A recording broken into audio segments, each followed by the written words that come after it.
I'm only taking one step at a time towards healing myself. I had to get out, I found a way out. No more living in pain or misery. It's all about protecting my energy. Keep the negative away from me, because I am just keeping my peace. Cut off everything that no longer was serving me, and I chose to start loving myself. I walk in my purpose, no looking back, I'm only going with it. B.O. standing there, a better version of me. I must say that I'm proud of me. It's not about how you feel, I'm living proof that God is real. So let me show you how to heal. Damn it, I'm wearing it well, cause I came a long way.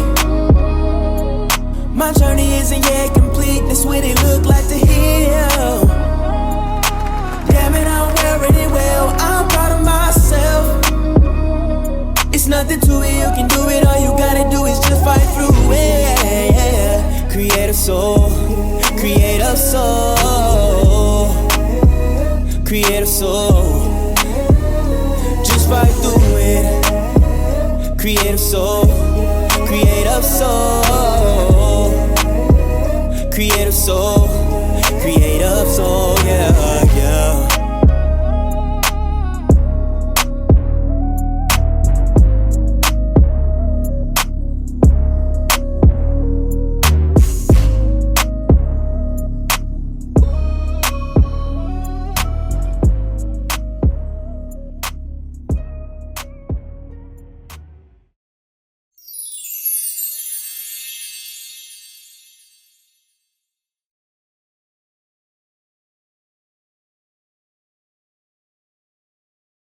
Welcome to Pain to Purpose podcast, where we have open discussions to heal together as a community. Today we are on episode 38, and we're talking about self-care. And our special guest is Mr. Mark Rodriguez. Welcome, Mr. Rodriguez. Thank you for having me tonight. It's an honor to be here. I'm very excited about the time we're going to spend together and the topics we're going to speak on. You are welcome. I'm glad you came on. I appreciate it. So tell us a little bit about yourself. Okay, well, here we go. Buckle up. All right, got my seatbelt on. I am the recipient of 2 double lung transplants. Okay. In 2010, I was diagnosed with a lung disease called silicosis fibrosis, and that is a lung disease that I attained from breathing in the fine silica dust that occurs while doing stonework.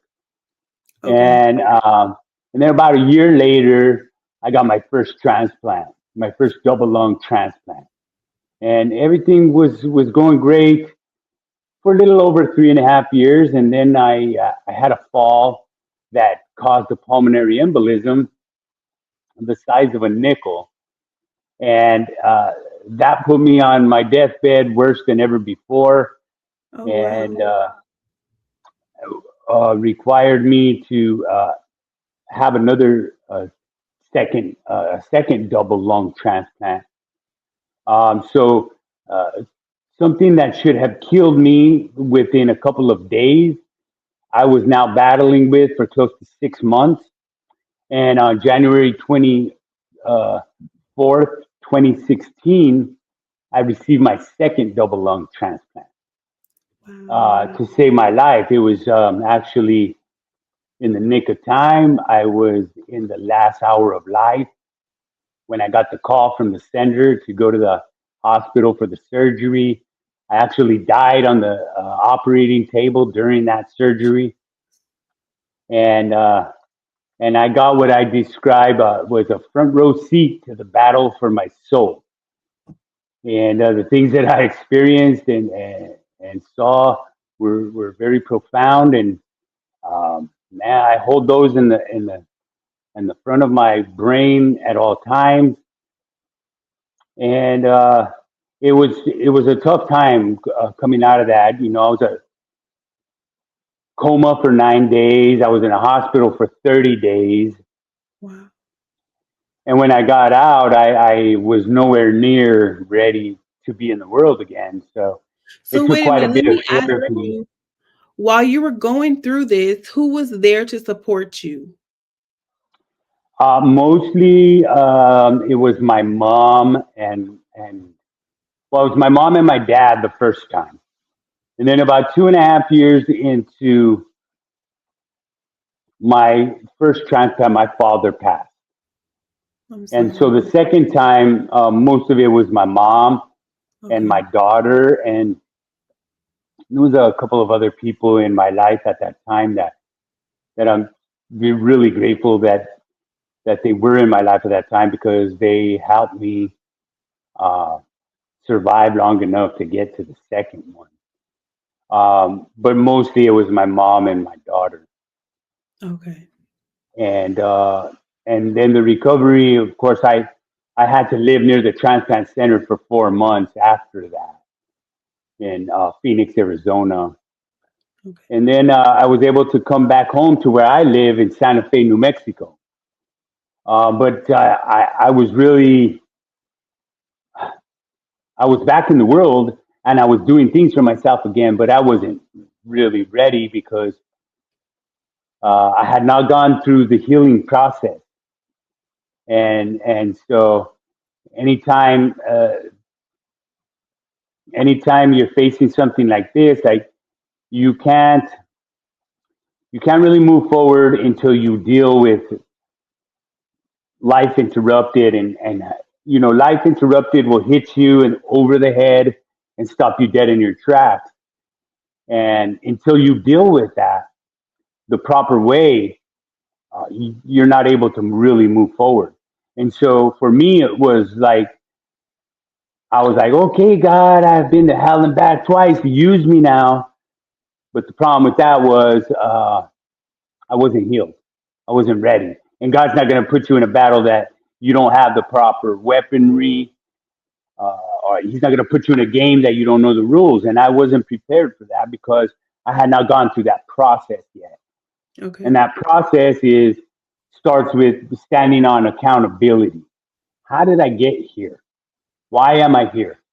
And then I was able to move to the learning part, and then eventually the healing part, which led to my growth and eventually me leveling up or elevating. And and until all of those things happen, then God can't really use you. And so I didn't understand any of that stuff. And when it wasn't happening, I got mad, and I thought I was mad at God, but I had no reason to be mad at God. He got me off 3 deathbeds through 2 double lung transplants, and even off a cold steel operating table. He gave me my life back. So I had no reason to be mad at him. I was really mad at myself. I just hadn't yet developed the courage to look in my own mirror and say, "This is on you, Mark. Come on now. Because God You're the was one with that's you not the whole making it way. happen." Yeah, God was carrying me when I couldn't even walk. He was bringing me back to life when I had no life. He was giving me breath when I had no breath. And so I Wow. had no reason to be mad at him. I was mad at myself, but many times in life, when we're mad at ourselves, we usually take it out on somebody else. It's hard for people to look in the mirror and say, "This is on you. You're the one that's not doing this thing right." And, I tell everybody this. You should, you should have a strong relationship with God, Jesus, and your mirror, because those are three things that we lie to, but they will never lie back to us. We will always get the truth no matter what it is. And we Correct. have to realize in life that it's so much better to have a hard truth uh, than a soft lie. I'd rather have the ugly truth than a pretty lie. Because at least when I get the truth, at that point, I knew where I was standing, and it was solid ground. I wasn't standing in quicksand and thinking I was okay. And it wasn't until I looked at myself introspectively and then follow that with action, that I was able to turn my pain into power and go and do something that nobody in the history of the world has ever done. And so the thing that I'm talking about is there's never been another stonemason in the history of the world to ever do stonework after two double lung transplants. But I fully understand that God didn't put me in that position just to do more jobs and limp off into the sunset, because that's what it'll look like, being honest. He put me in that position to show everybody that if impossible is not here or here, then it's not anywhere. And with God, there's no such thing as impossible.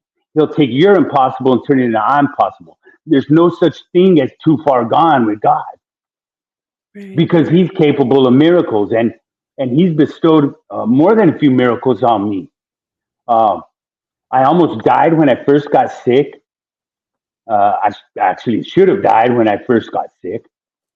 And then I was very close to death before my first transplant, less than a couple of days. If I wouldn't have gotten that transplant when I did, I wouldn't have made it more than a day and a half more. I was 8% lung function.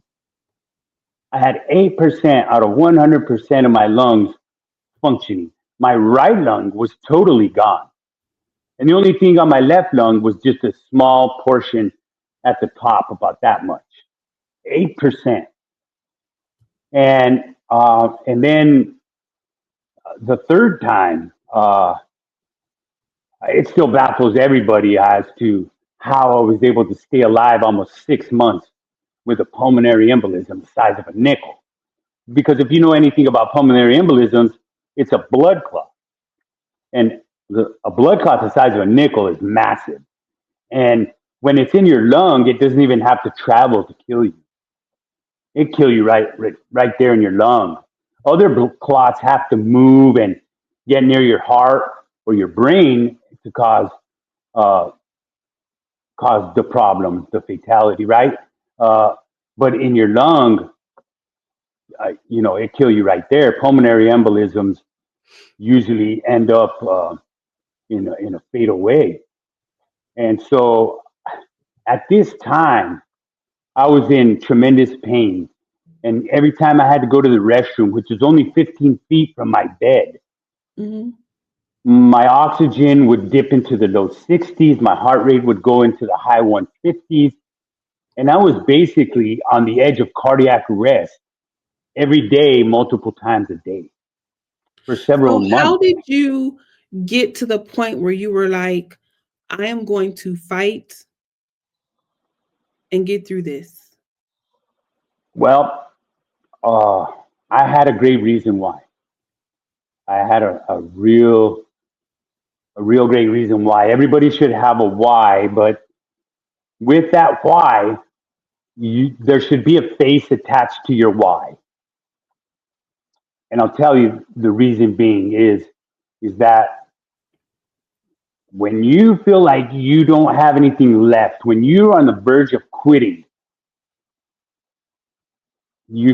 everyone should be able to close their eyes and see that person's face. And then just imagine telling that person, I can't fight for you anymore. It's too hard. And that person was my daughter. When I first got sick, she was 14. Right for my second transplant, she was about to turn 20. She was still 19. But this young girl, she's amazing. Solid as a rock, more solid than most adults that I had to deal with in that time, and just way beyond her years. But she was my everything, and I couldn't look at her and tell her it's just too hard. I felt like I was really teaching her the last lesson I'd ever teach her in life, and that's to fight no matter what you're up against, no matter how big it is, no matter how impossible it seems. You fight. We don't quit. Warriors don't quit. Once once somebody quits, they can no longer be considered a warrior because warriors always fight. And that's why we always win. Um, and the only time you truly lose in life is when you quit because there's no coming back from that.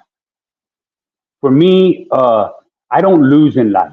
I'm either learning or pivoting or finding a new path to the greatness that God has for me. But I don't lose because I never quit. See, early on in my journey, uh, I was blessed that my father was a Hall of Fame basketball coach. Mm-hmm. He was a man of respect. He was a man of discipline, and he never let any of his kids quit anything. Even if it was a baseball team that we didn't want to play on anymore because it was hot in the summer, whatever. If you made a commitment, you had to see it through. And he never let us quit, and he never let us learn that. And that was one of the best lessons that I ever learned from him. Uh, and I got a very real reminder of that when I was first in the hospital. He walked into my room one afternoon when the doctor had just left, and he said, I just saw the doctor leaving. What did he say? And my father, like I said, he was a man of respect and discipline. He was a big man, and he wasn't the kind of man that you snapped at. But in this particular day, I did. I snapped at him, and I said, he said, I'm dying, Dad. And I was, I was mad. I was real mad, but that's how I responded to him. And he just kind of took a pause and gathered himself and his thoughts. And then he gave me the best words he ever given me in his life. He looked at me as I was in my hospital bed and he said, well, then you better get busy then and don't waste anyone's time. And I was like, what? Did you hear what I said? And he said, yeah, I heard what you said. So you better get busy and don't waste anyone's time. It looks like you have to make your mind up, son. You have to decide whether or not you're going to be a warrior and fight for your life and fight for your daughter, or if you're going to go curl up in a ball in the corner and quit like a coward. So get busy and don't waste anyone's time. Make up your mind, and I'm going to remind you, son, that I never raised any quitters. And he looked at me and he said it with such intensity. And then my mom followed it up with some of the best words she's ever given me in my life. And she said, son, you got to give it to God. He's really the only one that can help you right now. We could sit here and pray with you, pray for you, day in and day out, all night long, whatever. But really, the only one that can help you right now is God. So you got to give it to him. And so that's what I did. I stood up and started fighting like a warrior. I gave it to God. And I made a vow to myself and to God. And I said exactly this. I don't know how long I have in this fight, Lord, but I promise you I'm not going to quit. And if it leads to my death, at least wherever I show up next, I show up as a warrior and not a quitter. And that'll be a good start. When the self-care kicked in? No, actually, no. It was like survival mode at that point. It was just, my fight got so intense that, we all get one day at a time. And we can only live one day at a time. And that goes for everybody. You're rich, you're poor, you're healthy, you're sick. We only get 24 hours at a time. Right. And my fight got so crazy that, yes, it was one day at a time, but it got so bad that it went to, and this is why I like this background for myself, is that it went from one sunrise and sunset at a time to 1 hour at a time. And it was a constant battle. And every time I walked by a mirror, I would look in that mirror and I would say, Mark, you can do this. I know nobody believes you're going to make it. Nobody's giving you a chance, but you were born for this fight. You were made for this fight. And if anyone can do it, it's you. So stand up and fight. And I kept telling myself that every time I passed the mirror, because what I was looking at in my mirror was gray skin, bones, veins, Like if my head would have been getting any larger, I would have think I was turning into an alien. And it was hard to look at. But I also did another thing while I was looking in my mirror. I would make a joke and I would laugh. And it might sound something like, come on, bro, it's already going to be Christmas and you're still wearing your Halloween costume, man. Get it together. And then I would laugh, right? And laughing's good for you. It raises your vibration. Laughing is good medicine. And no matter what you're going through, I recommend everybody always find something to laugh at. And if you're laughing at yourself, that's good. If you're laughing, if you're turning your struggles and your pain and your suffering into some laughing, you're helping yourself. You're helping Laughter is yourself the best medicine. major. And if you can't laugh at your own stuff, you have no business laughing at anybody else, ever. And so I was doing this, and then I was doing visualization exercises. But a lot of it felt like I was lying to myself. I didn't know what I was doing. I was just trying to do something to stay alive. And so early on, I would say, okay, I guess it's time to go lie to myself. And then I would get in the mirror and I'd start my thing. But after a while, I started believing it. Because if you hear something long enough, you're going to start believing it. And Right. that's why some of us Absolutely.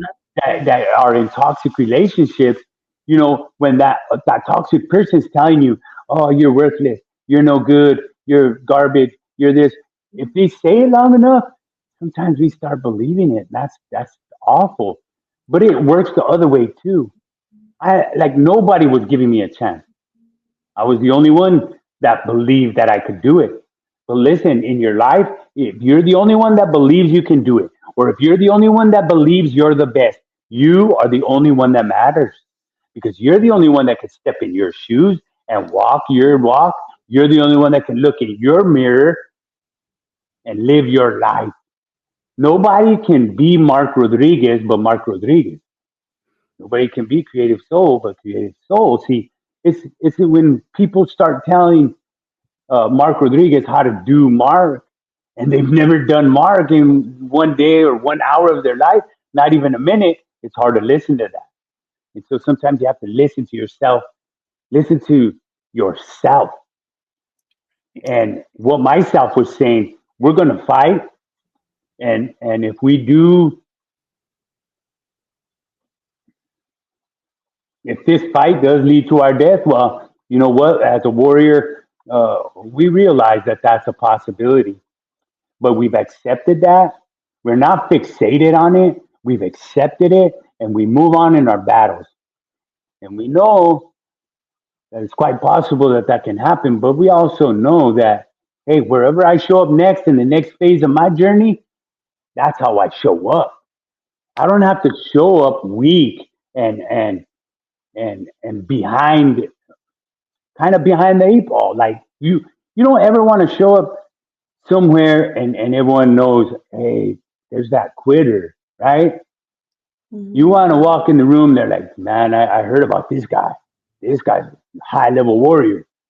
And that's why I just kept running over this scenario in my mind. And then I started doing this visualization exercise because I was experiencing the kind of death that was very difficult because every time I would breathe, it would sound like somebody was walking on a bed of empty water bottles, or if somebody had two empty water bottles and they were just squishing them right by my ears. It was maddening. And so I had to do something to distract myself. So I started watching videos on YouTube of Muhammad Ali and Michael Jordan. I was a former college athlete, basketball player. And I always loved the way Michael Jordan approached the game and in his work ethic and his love for the game. No, I couldn't jump as high as him, and no, I was not built like him, but I could pattern my work ethic and my love for the game and my commitment to the game after him. And so I was watching this video one afternoon where he's talking about the new coach that they brought in. Mhm. And he's saying, yeah, they brought in this new age coach, and he's kind of like a hippie. And he's telling us that we're going to be meditating and doing yoga. and visualization exercises. And for some odd reason, like that really caught my attention. And so I started listening more intently. And he started describing it, and he sold the players on, like, you're all great players, but you're never going to reach your greatest version of yourself because you haven't seen yourself do it in your mind's eye. You haven't seen yourself be great in your mind's eye. And until you do that, you can't transfer that greatness to the court. Well, we all know what those teams did. And so they took full advantage of these exercises, right? And so I said, well, I can't dunk. I can't rebound. I can't steal the ball. I can't play defense. I can't do any of those things anymore. So I can't focus on that. I couldn't focus on stonework because I'm laying on my deathbed. And so I said to myself, I'm going to go into this exercise with a clear mind, and whatever pops up, I'll use that. And so I started breathing, closed my eyes, started breathing, and this blue light started bouncing like this. And then it slowed down, and then it opened up. And it was me. It was me doing stonework, but it wasn't me. It was me doing stonework effortlessly and some of the best stonework of my career, but it wasn't me. I mean, it was me, but it was a me I had never seen before. It certainly wasn't the me that I had seen last time I was doing stonework. It was a me I had never seen. And but after this exercise, I felt strong and I felt some type of power re-enter my system. And so I kept doing it because I liked the way it felt. I wasn't doing it because my intentions were to go back to doing stonework. I was doing it because I liked the feeling it gave me and it made me feel strong again. And so I kept doing it every day, every day, every day. You have faith. And that's the most important part. That's the next part I'm going to speak on. But I when I when I say that we're all a sum of our own thoughts, and our thoughts will place us in our future selves. I'm living proof of that because 5 years from when I started doing that visualization exercise, 5 years later, I was on a rock pile at a job site doing stonework, and that's how this guy was born, the lung transplant stonemason. Mm. And you see the pink lungs inside, and this came to me out of a meditation. And so because I had great faith and I was resilient and I, I had the greatest level of perseverance I could possibly muster. And because I decided to not ever quit, it, it revealed so much about me that I never even knew was there. But after my second transplant, like I was lost. I didn't know my purpose. I didn't know my reason why I was even here. And I did that faith I lost a little bit. I started questioning God.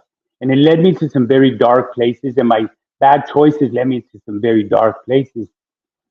But when that house of cards came crumbling down because it was built out of a whole full deck of jokers, I sat there and I said, listen, I can't do this anymore, God. I'm giving you this life back. It's yours anyways. You created it. All I'm doing is messing it up. I surrender. I give all control to you. You tell me what to do. And things got a lot worse before they got better, but it led me to my healing and that I so desperately needed. But it led me to understanding the importance of accountability and then learning from your experiences. And that will lead you to your healing, which led to my growth, then my elevation. And now God's using me as one of his tools in his toolbox. But it's a whole lot of hard work.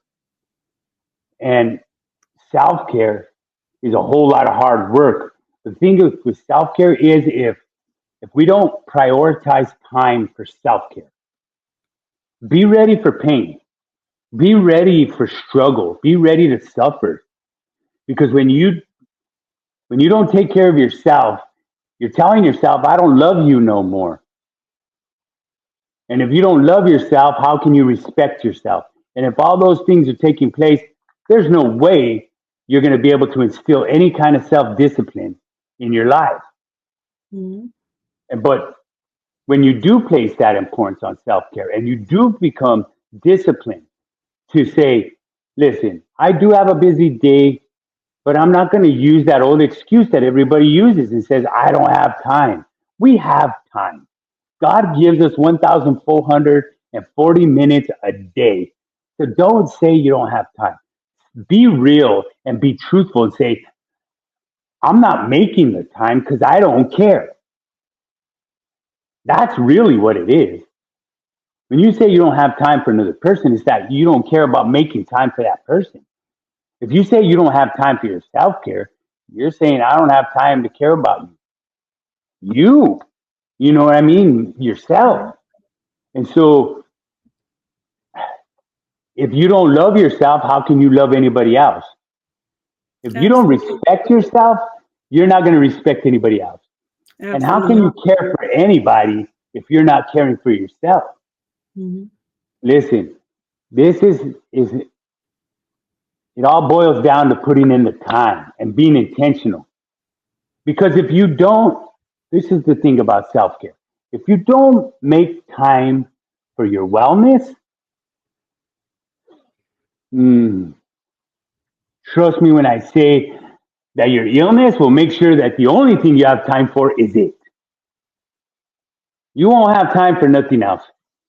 You won't have time to go hang out with friends, go to the movies, watch a game. You won't have nothing because your illness is right here 24/7, 365. But we put ourselves in that position by not making time for our wellness. Another mistake I made was I used to say, I'm tough, I got this, I. We can't do nothing without God. No. And I forgot about the little girl at home that made up the we. So when I traded in the we for the I, all I got was illness instead of wellness. And my daughter had to sit there and watch me die. So if you don't take care of yourself and you don't love yourself, you don't respect yourself, uh, just just know that the people that love you the most are going to have to watch you die. And So so if you could leave any gems with our audience, what would that be? The most important things. the most important thing is to make time for you. Because when you mess up you, it's real hard to fix you. And you're not going to do it alone. I promise you that. It's going to take a whole lot of people to help you, and it's going to take God, Jesus, the Holy Spirit, all tons of prayers. Like, it's easy to mess yourself up. It's really hard to put yourself back together. It's like God gave you this beautiful lamp with this beautiful lampshade. And we took it and we went and threw it on the concrete. And it busted up in a million pieces. We have a choice. Leave it there, sweep it up, throw it in the trash, or sweep it up and try and put it back together. But there's a chance that you might not be able to find all the pieces. And then there's an even bigger chance that you're not going to be able to put it all back together. That's why you can't rely on yourself. You got to rely on God, and God becomes the glue that holds all those little pieces together. Right. Put yourself back together. And the ones that you can't find, maybe you weren't supposed to find them. And that's where God's love and Jesus' unconditional love and forgiveness and all that wonderful things fill those voids and close up those holes in our life. And for me, it was like, uh, I thought it was tough. But see, when you're tough, that just means you're tough enough to survive. It don't mean you're okay. And people mistake tough, strong, and powerful as the same word, and they are not. And I'll tell you why.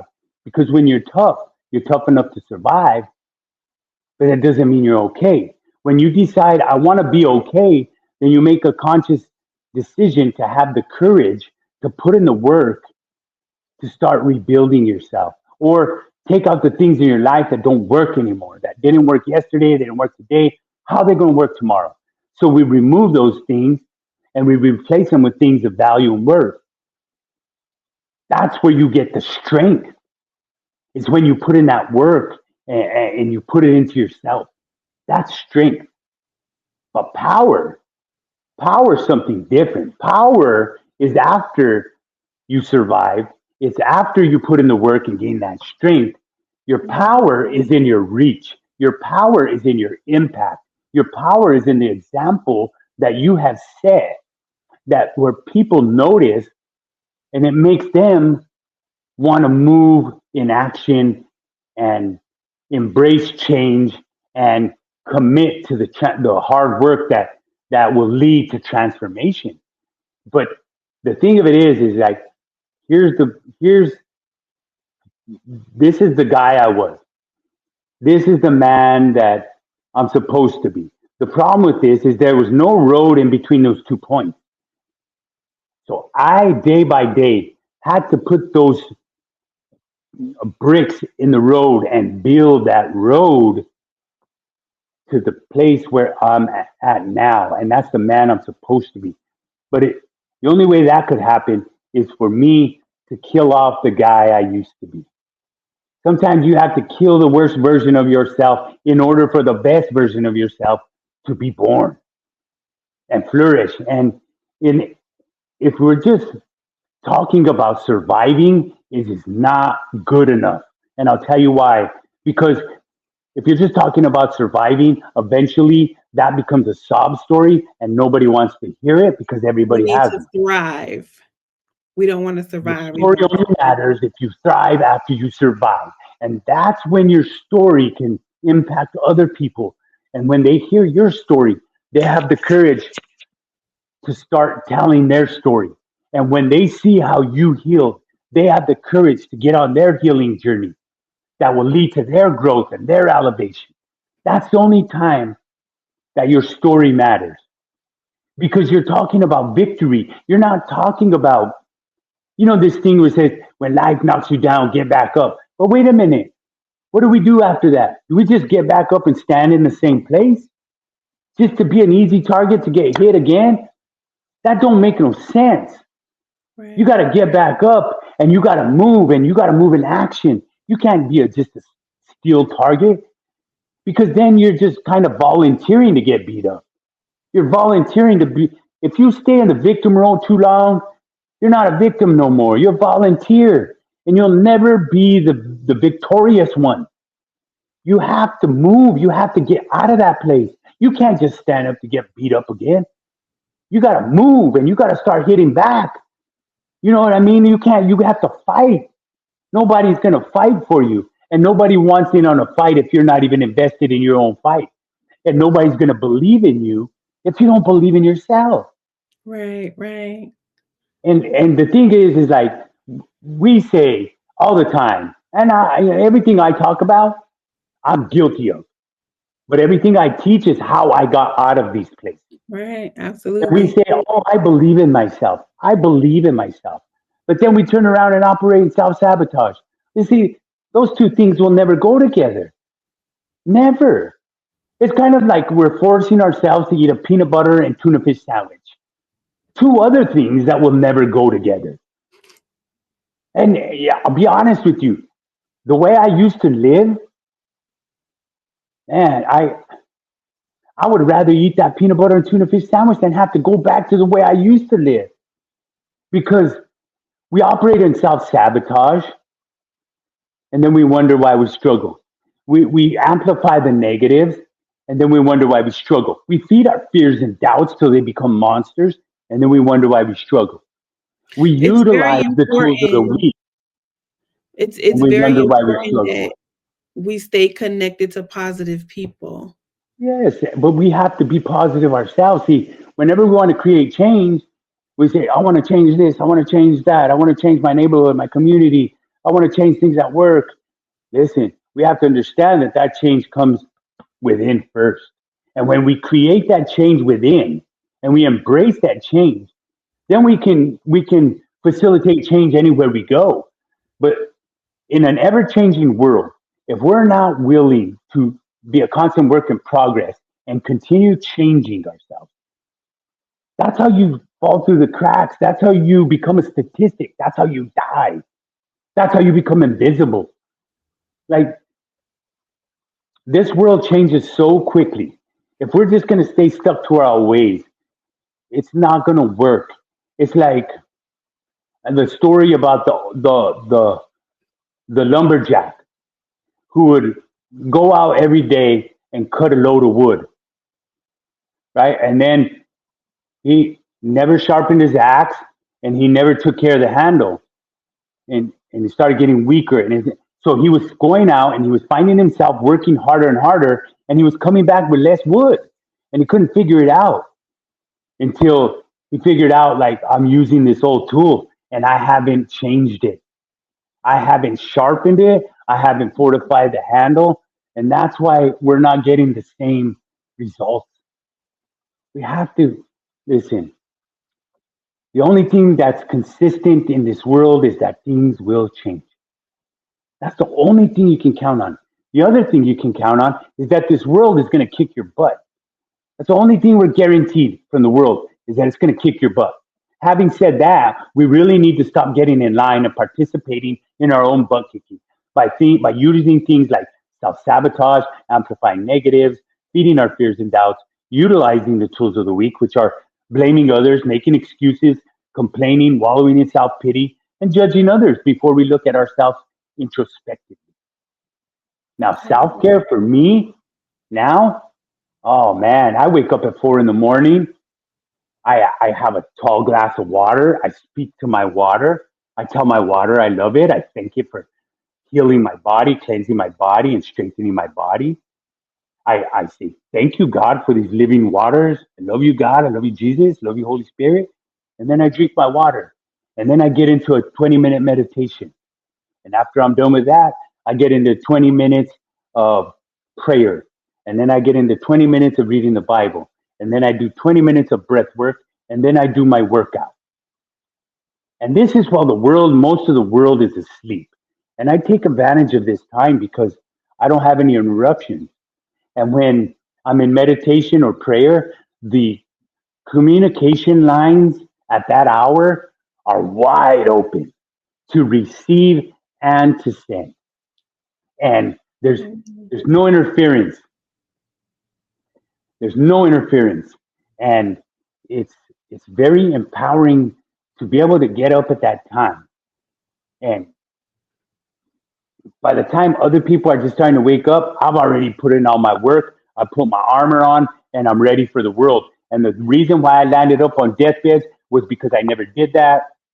I would wake up, I'd get ready, I'd give myself to the world. And then when I came home after a 10-hour day of doing hard labor, or even more, sometimes more hours than that, come on, there was no energy or anything left for self-care. You have to do your self-care before the world wakes up. Prepare yourself and then give yourself to the world, because you're ready then. You have on your suit of armor, and every person that leaves their house and goes into the world every day is going to take on some type of damage. There's going to be some scratches, there's going to be some dents, and that's why you have to put on that suit of armor, because then you won't be taking it on your person, on your mind, on your soul.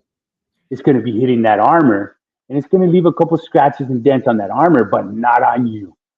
And we have to prepare ourselves. We have to be in preparation. And I'm on this new topic now that I'm speaking about, and it's New Year's resolution. You know why New Year's resolutions most of the time fall to the wayside very quickly?